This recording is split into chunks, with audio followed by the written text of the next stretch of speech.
السلام علیکم ناظرین، میں ہوں آپ کا میزبان عثمان نذیر اور آپ دیکھ رہے ہیں میرا یوٹیوب چینل لیگل ایڈ۔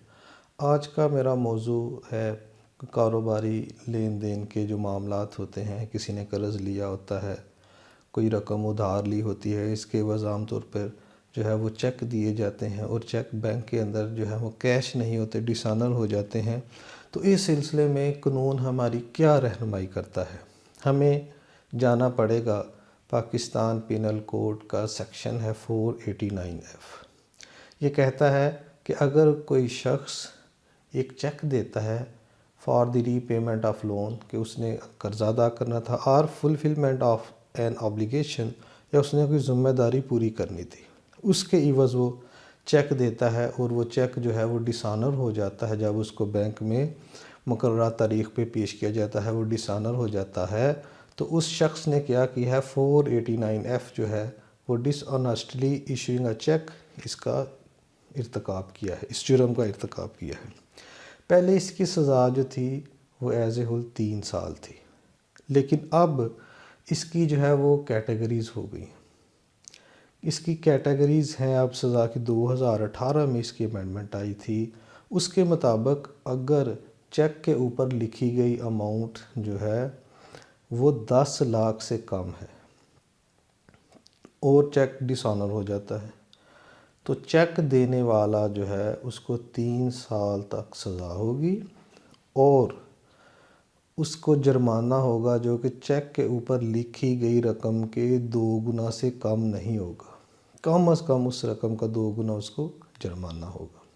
اس کے بعد آتا ہے کہ اگر چیک کے اوپر لکھی ہوئی رقم جو ہے وہ 10 لاکھ سے زیادہ ہے لیکن 50 لاکھ سے کم ہے اور وہ چیک ڈسآنر ہو جاتا ہے، تو چیک دینے والے کو 5 سال سزا ہوگی اور اس کو چیک کے اوپر لکھی گئی رقم کے ڈبل سے کم جرمانہ نہیں ہوگا۔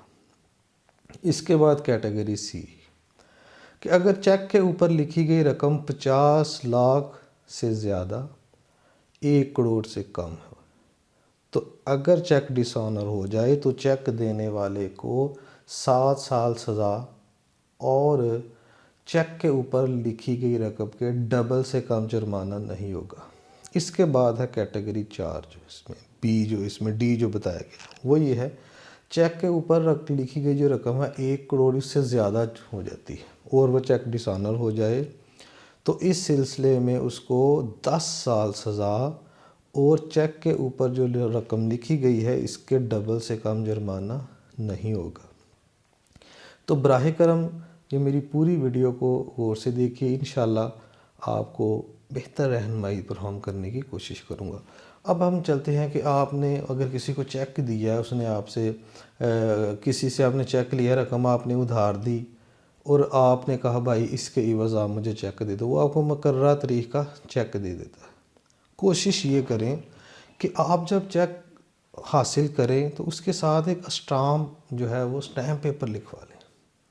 اسٹیمپ پیپر کے اوپر آ جائے گا کہ اس نے بندے نے آپ سے پیسے لیے اور اس کی ادائیگی کے لیے آپ کو اس نمبر کا فلاں بینک کا فلاں اکاؤنٹ نمبر ہے اور فلاں بینک ہے، اس ڈیٹ کا چیک جو ہے وہ آپ کو دے رہا ہے۔ 2 گواہ بھی اس کے اوپر آ جائیں گے۔ یعنی آپ کا موقف جو ہے وہ مضبوط کرنے کے لیے اسٹامپ پیپر اگر ہو جائے تو بیسٹ ہے، زیادہ اچھا ہے۔ اگر نہ بھی ہو پھر بھی کام تو چل جاتا ہے، لیکن اگر اسٹامپ پیپر کے اوپر لکھوا لیں گے تو اس سے آپ کو فائدہ ہوگا، آپ کا جو موقف ہے وہ مضبوط ہوگا۔ اب آپ کے پاس چیک آ گیا، اسٹامپ پیپر آ گیا یا صرف چیک آ گیا، اور مقررہ تاریخ کے اوپر چیک کو میں آپ کو بتلاؤں کہ چیک کے اوپر جو ڈیٹ ہوتی ہے اس تاریخ سے 6 مہینے کے اندر، یعنی اس تاریخ کے گزر جانے کے 6 مہینے کے اندر اندر آپ چیک کو بینک میں پیش کر سکتے ہیں۔ اب آپ بینک میں جاتے ہیں اور وہاں پہ جا کے معلوم ہوتا ہے کہ اکاؤنٹ میں پیسے ہی نہیں ہیں، یا اکاؤنٹ کلوز ہو چکا ہے، یا اسٹاپ پیمنٹ اس نے کروا دی ہے جس سے آپ نے پیسے لینے تھے۔ اب بینک اس کے ساتھ آپ کو ایک جو ہے وہ رسید جاری کرے گا جس کو میمو کہتے ہیں۔ اس کے اوپر وہ ریزن، اس کے اوپر کافی کیٹیگریز ہیں جس کے اندر وہ ریزن لکھے گا انسفیشینٹ بیلنس،